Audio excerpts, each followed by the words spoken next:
This is the lecture for Harry Frankfurt's Freedom of the Will and the Concept of a Person. Apologies that it's going up late. So just one small point and then a slightly larger point. The small point is that I think the first paragraph or the first like page or two are kind of a little confusing, but the article gets more readable after that. And in fact, I think the deeper you get into the article, the easier it gets to read. So this is just to say, don't sort of get initially turned off too badly if it seems like it's really tough going. Obviously, it's going to be hard the whole time. Philosophy is always hard, but it's sort of like it seems harder than it is from the first couple pages, and then by the time you get to uh, when he's talking about Chisholm uh, at the end, page 17 and 18, it should be pretty straightforward, especially because you've read Chisholm already. So that's just to say don't get initially turned off. And then now I'm going to explain one of the things that makes it a little confusing at the beginning, this term predicates. But this is just optional, really. You don't like, this is not very relevant to the rest of the article, so you can skip this if you want or watch this lecture later. But anyways, just to explain something because it's nice to know what it means. So he says, uh, what philosophers have lately come to accept as analysis of the concept of a person is not actually analysis of that concept at all. Strawson, whose usage represents the current standard, identifies the concept of a person identifies the concept of a person as the concept of a type of entity such that both predicates ascribing states of consciousness and predicates ascribing corporeal characteristics are equally applicable to a single individual of that single type. So that's sort of a complicated way of saying, according to Strawson, you're a person when two sorts of things are equally applicable to you. So two sorts of things apply to you equally. First, you're the sort of thing that predicates ascribing states of consciousness applies to. And second, you're the thing that predicates ascribing corporeal characteristics applies to.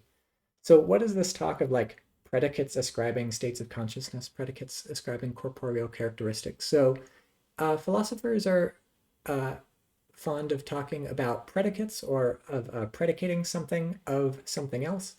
And so you may or may not be familiar with this from sort of, it's like a grammar term. So you have in a sentence the subject and the predicate.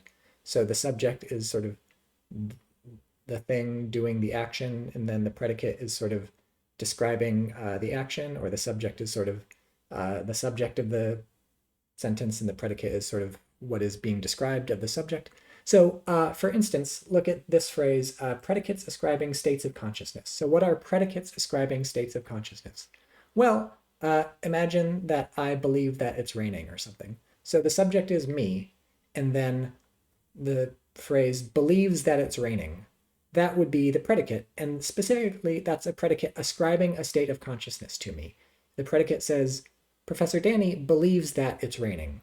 So that's a predicate ascribing a state of consciousness, specifically a state of belief. Belief is a kind of consciousness.